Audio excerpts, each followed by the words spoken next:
Welcome back to Airtime Podcast. This is Arlen. I am on the train, currently in Littlehampton, heading to the airport. And I just want to give you a quick recap on the weekend before we get into a great conversation I had with Jett Bradshaw, who has just joined the Woo team.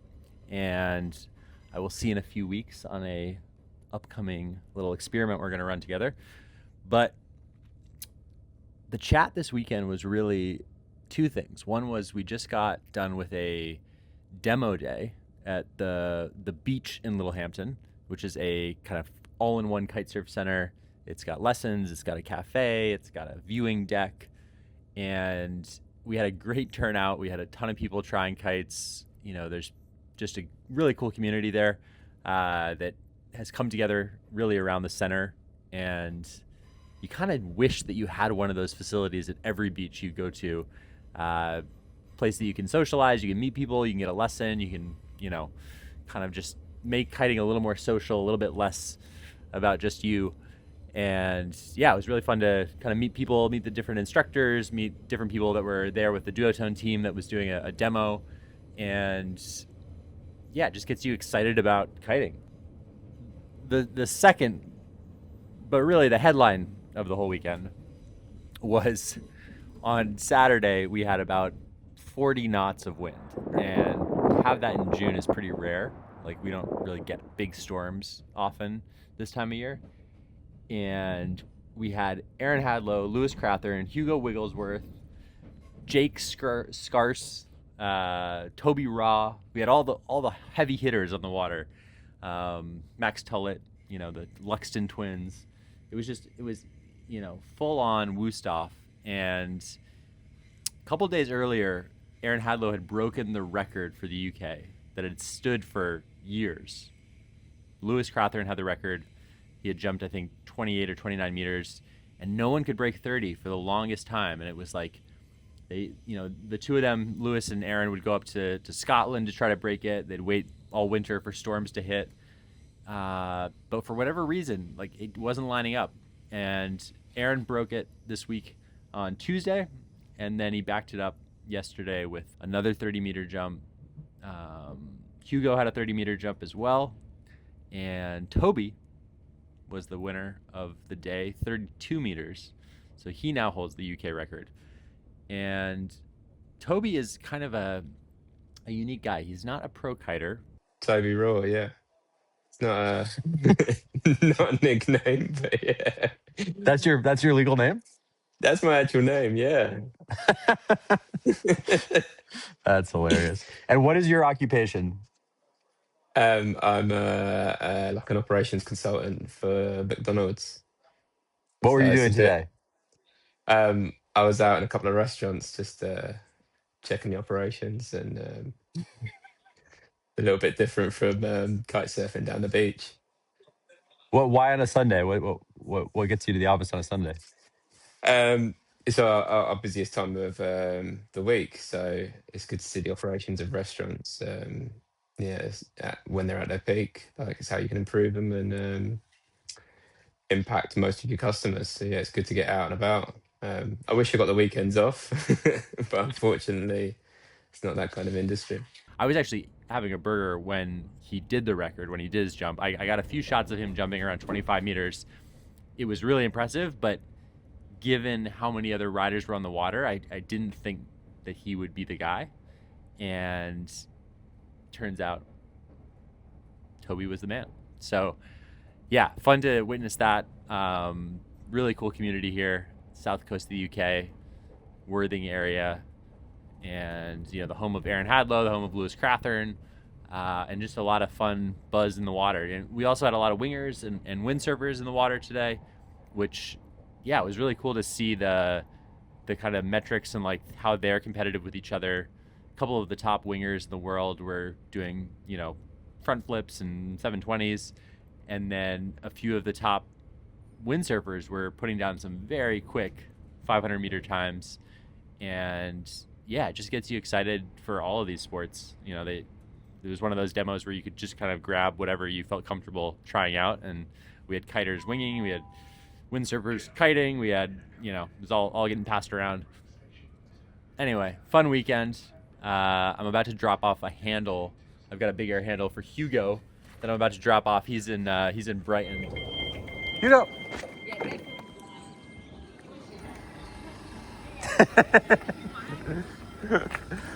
How you doing?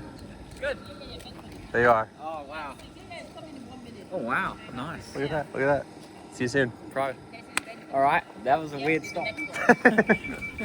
He's getting ready for a big Mykonos GK event coming up. But just, enjoying his time here in the UK. And, we're closing in on that next competition. So, exciting stuff. Today is April 28th, 2026. I think we start with kind of a surprise. Jett Bradshaw is on Woo all of a sudden. Yes. So super stoked. Congratulations on that. And Thanks, brother. you started on Woo in 2017. We're looking at your profile. Yeah. It was crazy, man. It was crazy. You've been in the game for a bit. You've had quite the rise from a kid in Mauritius now to kind of one of the Cape Town locals, and I think most kiters are aware of your loops and your game. But maybe for those who don't know the name Jett Bradshaw, give us a little bit of an introduction. Where did you start kiting, and where do you now call home? So we basically went on a family holiday to Mauritius. I was always super involved in racing dirt bikes. My whole dad and mom side of the family all raced dirt bikes. And I was kind of this, I don't know, 17, 18-year-old spoiled little kid. I didn't want to really go to the beach and kite. I was like, who wants to kite? I mean, who wants to be at the beach when it's windy? Yeah. And I just kind of wanted my bikes, you know? Mm-hmm. My dad said, come, let's go for a lesson. So went down to the local beach. I look at it now and I'm like, oh my word, I don't know how these people were even allowed to teach kiting. The guy kind of... let me fly the trainer kite on the beach. Maybe that's why I kite the way I do these days. Let me fly the trainer kite on the beach. And then, because I've been an instructor and I know you don't just give the kite to someone and kind of hook the kite in and let me do my own thing. And then, a bunch of friends started teaching me properly in Le Mans. And then I came back to Cape Town, and that's really where actually came back to Durban because I'm originally from Durban.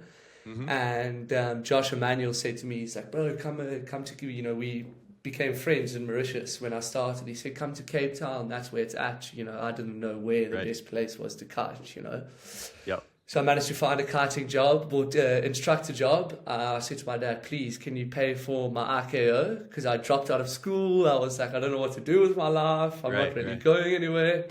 And I said to him, I was like, please, I can do this. I can teach, I can make money teaching, I can travel teaching, like please pay for the RKO course. My dad being my dad, I said, of course, let's go for it, Right. And I'd been kiting for 4 months and managed to get my RKO. I don't think that's the best thing to say about RKO, but I mean, it is what it is. And then I was teaching for, I would say, 2 years. I did a big season in Greece. Mm-hmm. And afterwards, I came back and I said to my dad, I was like, Dad, I don't know if I can do this, hey? Like this whole teaching, walking up and down the beach for hours. I was like, I can't do this. So I said to him, just give me the season. I want to put my all into this kiting. And if at the end of the season, nothing comes of it, well, then I'll go back to teaching. And I was at Macassar, actually.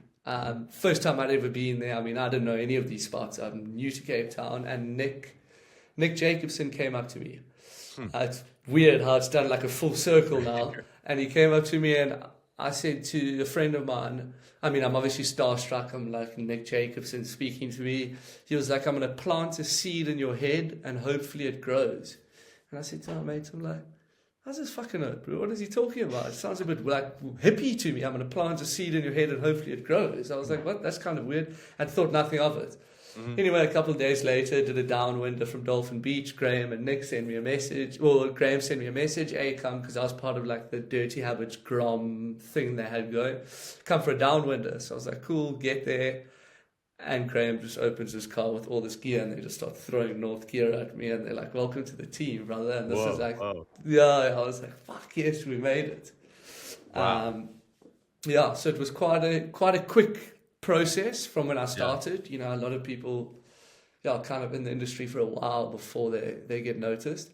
But I just think, my out of the box craziness helped a Right. lot. Where were you riding dirt bikes? Was that in Durban? Yeah, so I was racing dirt bikes in Durban. And that was my whole Is that life. jumping? Is that kind of like give people Yeah, the a taste of, motocross. like, so how much Yeah. airtime are you getting? Yeah, so you're getting, you're not going high, but you're going far because, the different size of the jumps and the motocrosses. I went to go watch some motocross on the weekend and I was like, fuck, it's brutal. Yeah. Like the crashes, not to say that karting's not brutal, but karting, you can have a couple of crashes and it's okay. There you hit the deck and it's game over. You're like, But you're getting that sensation of like accelerating forward. Exactly. Right? And you're timing that momentum. Yeah, because the main thing is the jumps. That's where everyone crashes. That's where everyone destroys themselves because it's like a proper timing thing. If you miss the takeoff or miss the landing, it's kind of like kiting. If you mess up your takeoff, mess up your landing, it stuffs the whole thing up. Yeah. So, I've always been into adrenaline and pushing things to the limit. So I think that's kind of like translated into my riding style now. Did you have a cable park around? How did you learn how to ride the board and did you skateboard? No, man, I skated when I was young. I did a bit of surfing, but I was never like I have friends that grew up as like they were ocean kids. Right. I was a dirt kid. Do you know what I mean? I did a bit of life saving. I surfed a bit, but it wasn't like my passion to be in the ocean. Yeah. It was always like weekends spent at the motocross track or in the bushes or I'd wakeboarded before, but nothing, like I said, just here and there. A friend says, hey, come, let's go to the dam. I go and chill for the day and mess around. So I didn't really have much experience. But something just kind of clicked. And I even remember coming off the water after my first lesson and saying to my dad, we're going to go pro at this. I promise you, we're going to go pro. I didn't even got up on the board. I was still fucking body dragging. I was like, I'm going pro at this sport. Like a pipe dream. Oh, yeah, okay, that sounds cool. Well, it sounds like you had a strong swimming background. You had obviously the adrenaline background, and then it sounds like the wind wasn't that much of a factor for you. Like the wind didn't bother you too much, because for some people, like they get out in the wind and it's like a lot. For me it didn't. The direction confused me in the beginning, like the direction of the wind, but I was just like so stoked, there's this fucking thing pulling me around, I pull in and I'm flying, it was, some people do get very overwhelmed with the kite and then the howling wind and the board and all of that, where I was just like frothing, it's like a totally new thing. It's extreme. I could fly basically, From the start, I was hooked. Was your dad learning as well, or what was the rest of your family doing? No. I think they were just trying to do anything. Well, not anything, but like try and get me away from the motorbikes, or get me out of the house. And like, hopefully this kid can make something of something, because like I said, I didn't finish school, I didn't study. So I was kind of like, oh, fuck, what do I do with my life now? There's... And moto, like you said, moto is going to beat you up. So maybe something that's... Yeah, exactly. And to be honest with you, I was like, not that ever going to be something great. It was more just like a dream. Right. You watch YouTube videos of all these guys, and you're like, I want to be like that when I'm older. Yeah. But I should have realized that dream a bit earlier. So you got into teaching right away, and then that got you lots of reps. You're up in Greece. Did you? How did you come across your first quiver of kites? Where'd that come from? Actually from Willow. So basically my dad didn't know what to do with me. I'm sitting in Durban and he's like, because my parents met, I don't know, Willow, the wave rider. Yeah. My parents met his family and my dad, I didn't even know, had phoned his dad and was like, this kid's going to come and stay with you for 3 months. Like he needs to go travel and he's going to come and live with you. Yeah. So they're like super hippie. So it suited me. I went and lived there and then bought my first set of kites off of Willow. I'll never forget it. A 7 and a 10 core section, the wave kite. There you go. Yeah. You're in the game. Yeah. Twin tip or exactly. surfboard? And I was in the beginning surfboard because being in Mauritius is just kind of waves. I mean, you twin tip, but I was like locked into the wave board. And then obviously you come to Cape Town and it's like, I'm regular, so it's a bit difficult, you know, you backhand, and that's where, you know, the extremity started building from there. Right. Yeah. Wow. And so when you bumped into Nick on the beach in Mauritius, he's already on North at that point? So him and Graham... No, so I bumped into him in Cape Town. Right. So they were on North. It was the year after Jesse won his last quota. So they were like super new. And they kind of said to the guys from North, like, we've got this kid, he is crazy, but just trust us, you know. And all the people from North met me. It was actually quite funny. Like a year ago, we had a dealers meeting, and a few of them came up to me and said, "Fuck, we didn't want to say anything, but fuck, we were like, what did Graham do? What did Graham bring into this team? You know, because I was 18, this ball of energy, partying, going crazy, you know, and they're all like looking at me like, how's this kid? Yeah. You know? I feel like you represent the extreme sports part of kiting that I think some of these kids just don't have. Like a lot of us came from a background where like kiting is more of a sailing sport, or it's more of like a water sport. Whereas you watch what you do on the water, it really brings you back to that like extreme part of kiting. Exactly. Yeah. Which is, I mean, I've always done things quite differently, you know, which is, Right.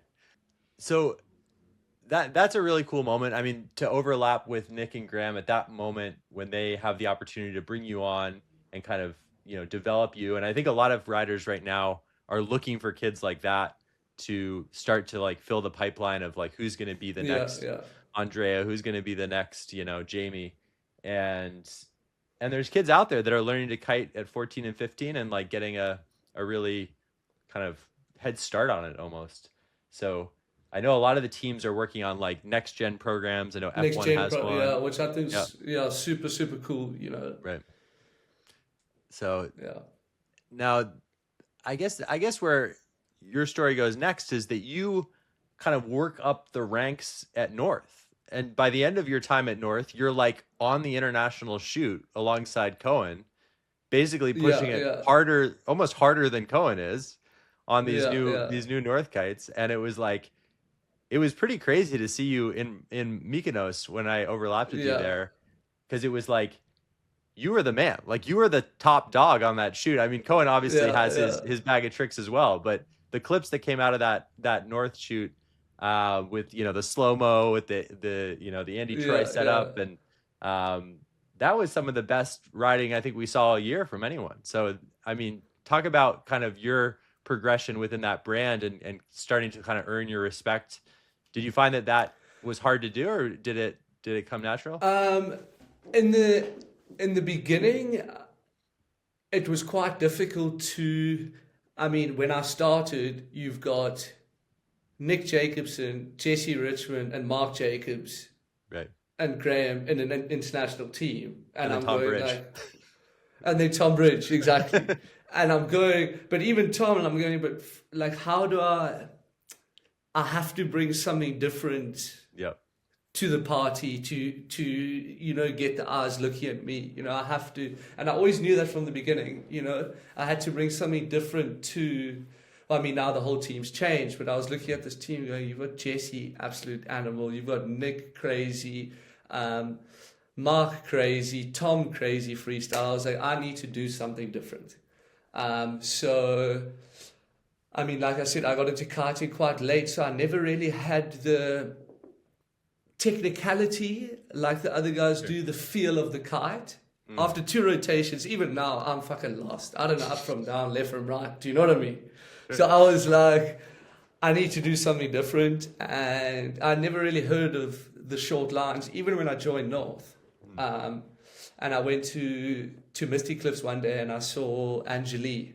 And I was looking at my friend and I was like, fuck, those lines are quite short. And that's the first time I'd ever seen short lines. And I was like, I'm going to push this. Because at that time, no one was doing it. Josh Emanuel and Jason dabbled here and there on the Lacuna, but wasn't Yeah. like a driving force like he is now for the short lines.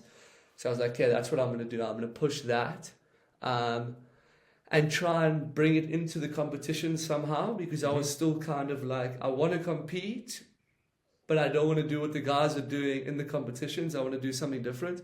And then I quickly realized that I'm going to get absolutely nowhere in competing with my riding style. With the current Like, format. very- With the current format, right? Yeah, with the current format. I was like, I'm not going to get anywhere with this, because I thought it was sick, but I don't think anyone else really thought it was sick at the time. And it was quite interesting, because at the time when it started to, me personally, my short line started to take off and I was kind of getting noticed. The only kind of respect I was getting was from the older generation, the Rubens, the Aarons, the Jessies. The younger generation kind of like, I don't know, turned their nose up a bit. There were a couple of comments at competitions as to why I was there, and I was like, fuck that, I'm going to stick to this, and slowly but surely like build my way up within North, because they were like, oh, we need to get this banger shot with the Kite low, will Jett us to be there. So I kind of, it took a while, but I kind of, proved. Is that still how you have the most fun kiting? Is like max power? Yeah, 100%. Like I did go through a stage because I kind of felt like trapped with my progression, and I did go through a stage where I was trying to ride long lines, and Alex Flicker was my old team manager at North, and him and I were like, I mean, we're still super good friends, and he was like, bro, just a word of advice, you need to try and like broaden your riding style. You can't always have 40 knots. So I tried it for a bit, and then I was like, no, it's like forcing me to do something I don't want to do. So now I kind of look at it as all these little sessions I have are building me up for those 4 nuclear days in a year. So I kind of use like every 30 knot session, I do the same few tricks, but that's like building me up for that day where everyone's getting out the water, So I kind of look at it like that now. Because in the beginning it was kind of frustrating me, because everyone talks and Jett does one trick, Jett can only do this, Jett can only do that, and I was like, took it to heart a bit, but now I kind of look at it like, generally. Okay, so you're just saying that you had basically been kind of instructed to like expand your riding, which you found that has been helpful to kind of being ready for those big days. But still, those big days are that is kiteboarding for you. That's still the meat of it. Yeah. Like if someone asked me, my perfect session or whatever, or my what makes me want to kite is on those days. Those Mikasa days, those Greece Mykonos days, those and I just feel like everything else, every other session is like prepping me for those sessions. Right. I don't know, it's like a weird way of thinking, but so I'm quite comfortable in the 35 knots to fuck around, do some short lines, but it's like more of fun for me. But then when it gets to those, 50 knot days, that's where like I'm like, okay, here we go. And I feel, like I said, those smaller sessions prep me for those bigger sessions. What I'm just curious on the gear side of things. How specific are you about your gear? Do you find that you break stuff in those big conditions, or are you like the ultimate like stress tester for like Mystic harnesses and Jacobson kites? Or to be honest with you, I'm super. People laugh when I tell them this because they're like Jett being fastidious, but my gear is kept like I cannot tell you, immaculate. And in those sessions, I don't know, I've never been one to think, like I've had mates, saying, hey, do you not stress about like the lines or the this? And to be honest with you, I don't. The harness popping, like it doesn't even cross my mind. Which I think is good, because I think the last thing you want in those sessions is to be thinking about your equipment. even like the Jacobs and stuff, it's new stuff, and I kind of grabbed it, and was the first session I had was pretty solid, 35, close to 40, and just, I don't know, kind of trusted in the fact that no one's going to put gear out there that's, I don't know, it's like a weird way of thinking, but I haven't had anything break or anything, touch wood. And we hope to keep it that way. It's a good sign that you're not breaking stuff. I mean, if you can do what you do on the equipment, that means that the lines, the kites, the harnesses, everything is at a pretty insane quality level. Same, exactly, Yeah. So I guess where a few other things that I've come across with your riding. So I saw you ride at the Red Bull Tarifa qualifier a few years ago. And I remember we all had to wake up at like 7 a.m. It was like, super early start. You go out there. Yeah. And I just remember seeing you so stoked on what you were landing. And the judges just did not care. They were like, no, don't, absolutely not. So I remember that competition. Yeah. That was like, absolutely, They're just, and I feel like that's kind of a pattern where it's like, you'll do what you're trying to do. And fast forward a bit to, why am I blanking? What's the name of the spot near Strand on the south side of Cape Town? Macassar. Fast forward to Macassar session. Maybe the windiest big air day that we've had all the pros in one spot, and you come out with short lines, and it was like, if you saw the Jett show that day, it was like you saw the guy taking the biggest risk, the guy taking the, putting the kite the lowest, even when Lorenzo and Andrea were there as well. And I don't know, it's hard to ignore it, Do you feel that as well? Like, do you feel like you're doing things that the other guys just don't want to touch? Yeah, for sure. And that's the like war I've had with kiting, is people have a lot to say. Like, the judges are like, no, we don't look at that. People are like, oh, you can just do one rotation. But then I'm like, well, then why didn't you guys come out and do it? I mean, we had guys that day pulling out. That was the day Mark McDonald ran the competition. Right. I mean, we had guys pulling out that day on long lines saying they don't want to go because it's too dangerous and there's no ambulance here. Right. And I'm going, well, fuck, I'm just going out for my average session, and I'm like, you know what I mean? And it's like, people have a lot to say about the short lines, and you can't progress, you very, one-dimensional, late back jet, this, late back jet, that. Yeah, but I can do that same late back roll in 60 knots and in 25 knots, Wow. Where you see the guys in the competitions, they can do millions of rotations in 30, 35 knots.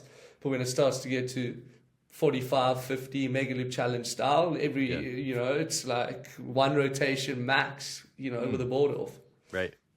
So, but I do think people are slowly starting to realize it now. I just think the competition guys and the younger generation are stuck in, which is not anything bad to them because they've been brought up in this way of kiting, but I don't know. I feel like I get a lot more respect from the OGs, Ruben and I, Nick, Aaron, Lewis, they're all the ones, commenting on the post. Not that it really matters who's commenting, but I can see that older generation has a lot more appreciation for what I'm doing. Right. In the younger generation, because I think the younger generation is all about the competition. It's all about technicality. And that's just, technicality, and that's just totally the opposite. Right. So I think I have sort of the same thinking to their riding as they do to mine. Yeah. If you know what I mean. I'm like, guys, come to my side of the world. Real quick, if you had to pull a kite off the shelf and do the most powered loop that you can imagine, what comes to mind? Give us a taste of, like, I'm sure at some point you've flown a foil kite. You've obviously flown like the North Orbit a bunch. You've now flown a slingshot fuel from, I don't know what year that was. Give us a taste of kind of where does the most power come from right now from kites? To be honest with you, I was pleasantly, the most power I've ever felt is the fuel. I mean, that slingshot kite, I thought my fucking insides were going to get ripped out and stay in the harness. It was so powerful. Yeah. But I'd never really experimented with three-strut kites and short lines. I don't know. When I joined North, it was the Orbit. It's the big air kite, so I took the Orbit and kind of stayed on the Orbit. And now with Jacobson, because they only have a three-strut kite, I mean, I can only ride that three-strut kite, and man, I fucking fell in love with that. There's so much power in the kite. Wow. Definitely not as much hang time, where like the Orbit, you can stay in the air for a bit longer. Right. But I think that just makes it a lot more extreme. You know, the landings are quite fast on the short lines, but the pull is ridiculous. Yep. Like really, really ridiculous. And I feel like what they've created is a kite that has a lot of that freestyle and wave characteristic to it, right? Where it feels like a true hybrid kind of do everything that for your riding shows up as well. So it's pretty cool. Yeah. Which I was pleasantly surprised, you know. Like, I mean, I don't wave ride as much anymore, but I had a super sick big air session, and then 2 days later had a super sick wave session on the same kite. Wow. And I was like, that's perfect. Yep. You know. And then when it comes to showcasing your riding, we've all seen the clips, we've seen the FPV shots. Is there a comp format for you that feels kind of like the best kind of middle ground? Did you like the Red Bull Mega Loop edition this year? Do you feel like that was a good step forward with the slightly 100%. Yeah. 100%. Yeah, 100%. I mean, ideally, I would like it even shorter. Okay. 16s or even 14s, you know, but I also have to be realistic, you know, that it is a competition at the end of the day, and not everyone's going to want to ride 10-meter lines. Yeah. But I definitely really like that step forward, especially with a big comp like that. And then obviously the high five short line comp is obviously ideal for me. Just the 2 years that we've had it, it just hasn't been. I mean, my ideal setup would be a Mikasa competition. Yeah. Even the guys can come on the 22-meter lines. Right. Do you know what I mean? For sure. Like they could take whatever setup, Yeah. you know. Like that day we had, you know, that crazy day we were speaking about earlier. Yeah. That would be ideal for me. You know, let's go to the windiest fucking place on earth and then go on whatever setup you want, and then we'll see. Which is kind of, I mean, if you had to describe Woo for a second, right? And the game that we've been playing at Woo with jump height over the years, it's not looping, right? It's jumping, but it's that same mindset about wind sports and kind of freedom, where it is incredible to see what happens when you open it up to people, where you say, hey, like go find a spot. You know, just seeing that Usul clip the other day where you find something unique, right, in your local area, right, a different storm that kind of creates a new arena.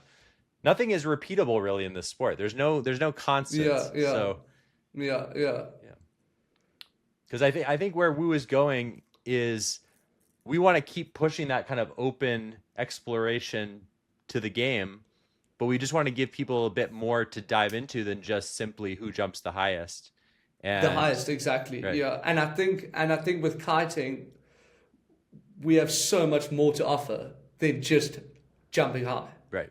As a sport, a whole. You know, there's so much more to dive into. Yep.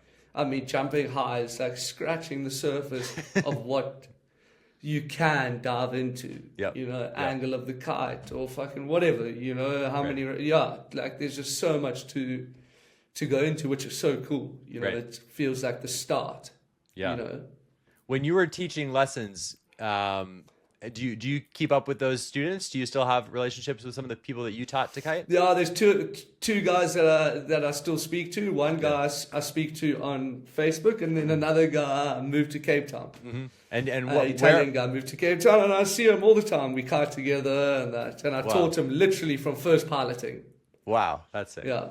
So that's super cool. Yeah. What about kiting has kept them kind of hooked on it? What do you think is their favorite way to do it?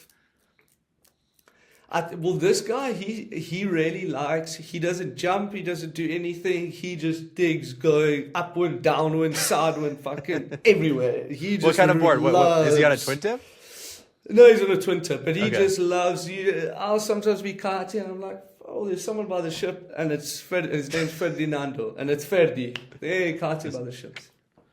So he digs to just like, Yep. cruise around, and Yep. his whole thing is how cool it is to be able to start here and go upwind, go downwind, come back upwind. He just likes missioning. Yeah. So I think that's kept him. Yeah, he goes out for hours. So it's funny kudos to you, brother. because I'm very close myself to what you're describing, where I really like the sailing part of kiting, where you're just touring around. And I was out at the beach yesterday. There was these 4 guys that all show up to land. They're all on a directional slingshot, basically surfboard with 2 straps on the center line.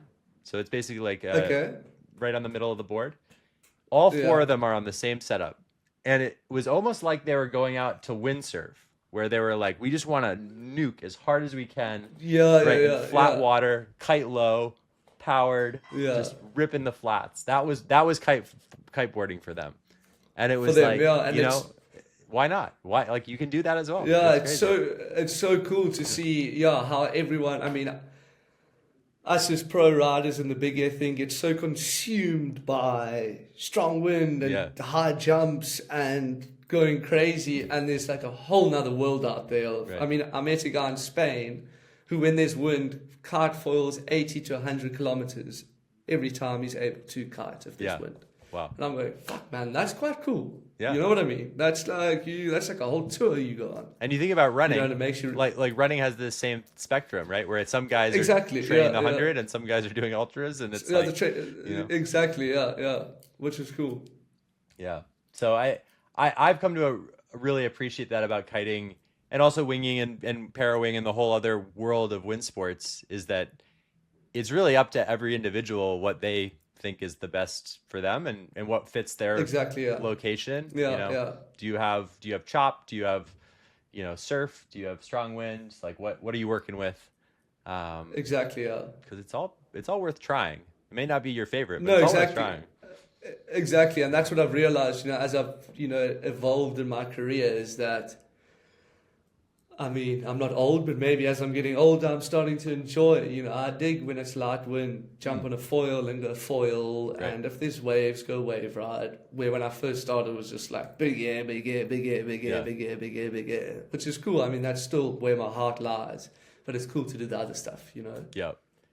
Yeah, and I mean, talk about a perfect team now, where you have the freedom to go any direction, right? Nick is just the ultimate example of someone who took what everyone else was doing and just made it his own thing, right? He had his own version of it, from like the 1-footer loops in King of the Air to like obviously jumping off things to even what he does now with the kind of urban, little feature riding, exactly.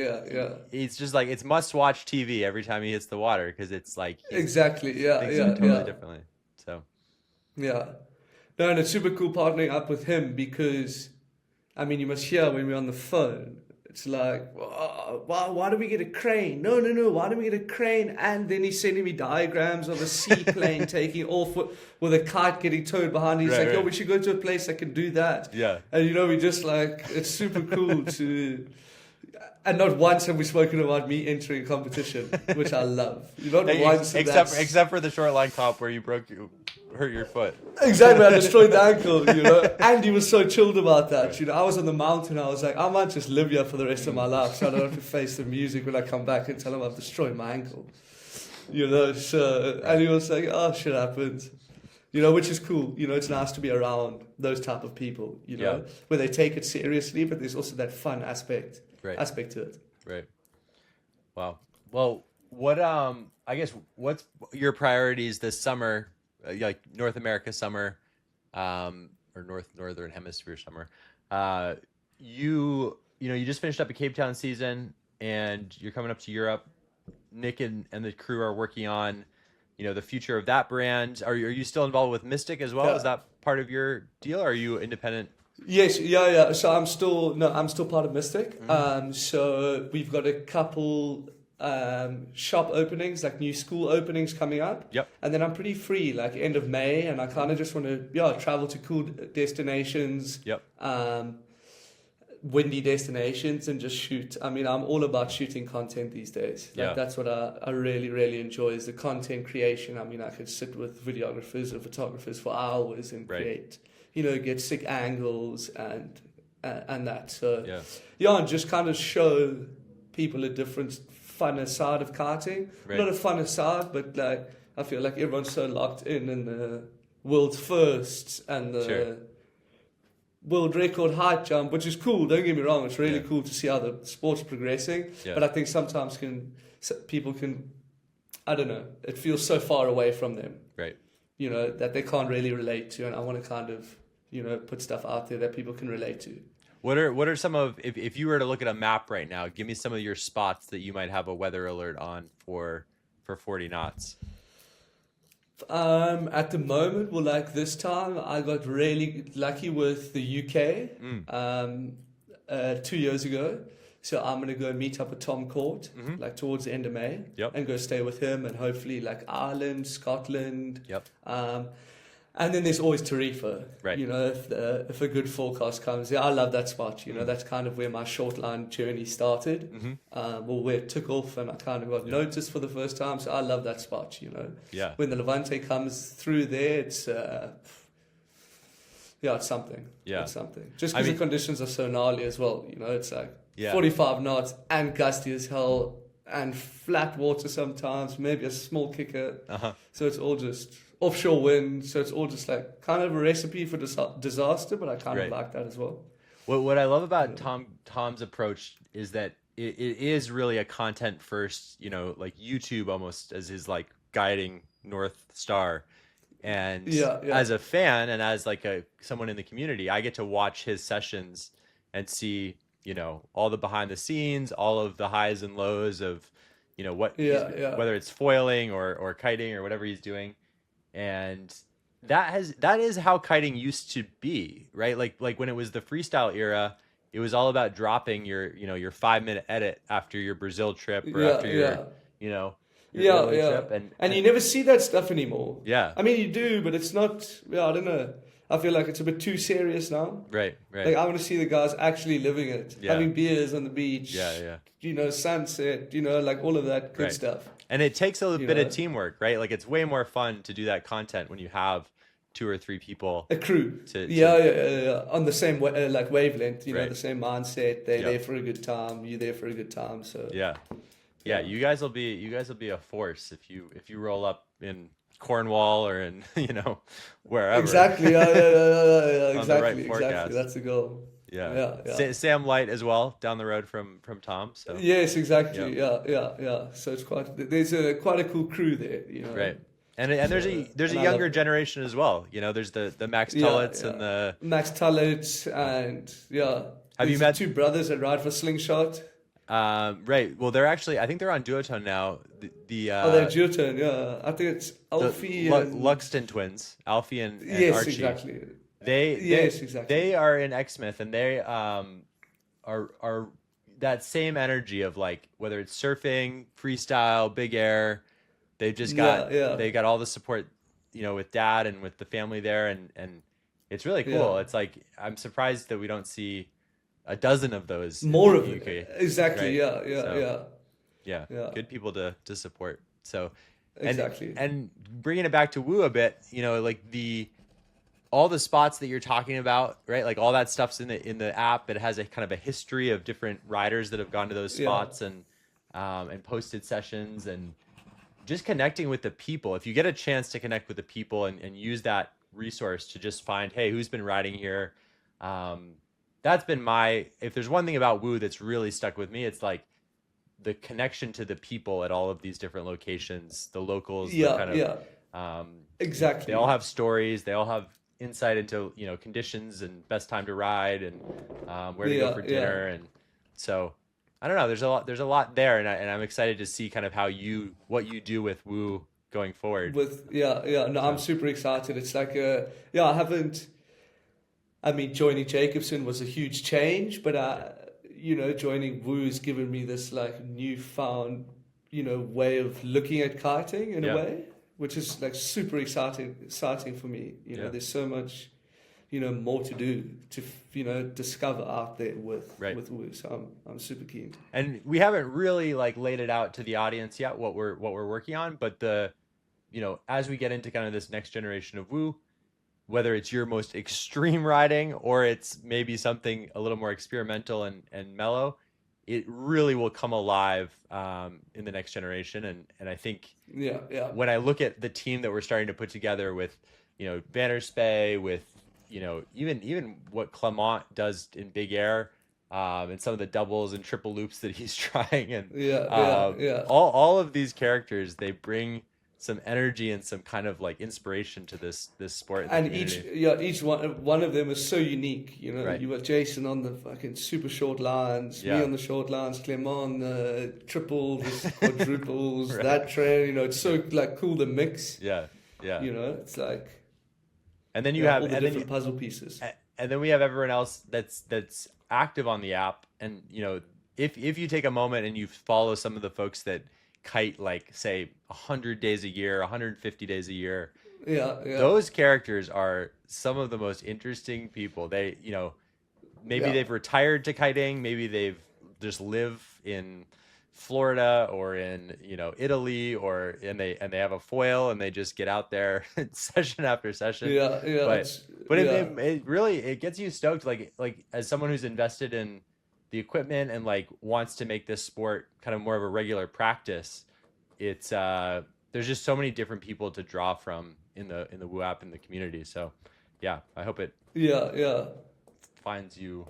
There's a couple of legends out there with the distance covered. Right. Like that's for me like the OGs. If we talk about an OG in an industry, that's like, I mean, I had a girl on one of the camps who got into the Guinness World Record for the most distance kited. Yep. Aya. I don't know. I mean, we know Aya. Aya's Aya, the legend. Right. Yes, Exactly. and I was like, I mean, she came on the camp. I was like, Aya, you're a fucking legend. Like that's cool. Like what I do is like not as cool as what you do. Yeah, like that's commitment. We talk about commitment. That's commitment. And then Aya, funny enough, we hosted a little challenge in Cape Town for the some of the stronger wind days, and Aya was right there as well, kind of like pushing her highest jumps in Misty Cliff, and it was really cool crossover. No, super cool. So, I think we'll wrap up there. Give us perfect quickly. Where can people find you online? Which do you have your own YouTube, or are you going to be posting mostly on the Jacobson YouTube?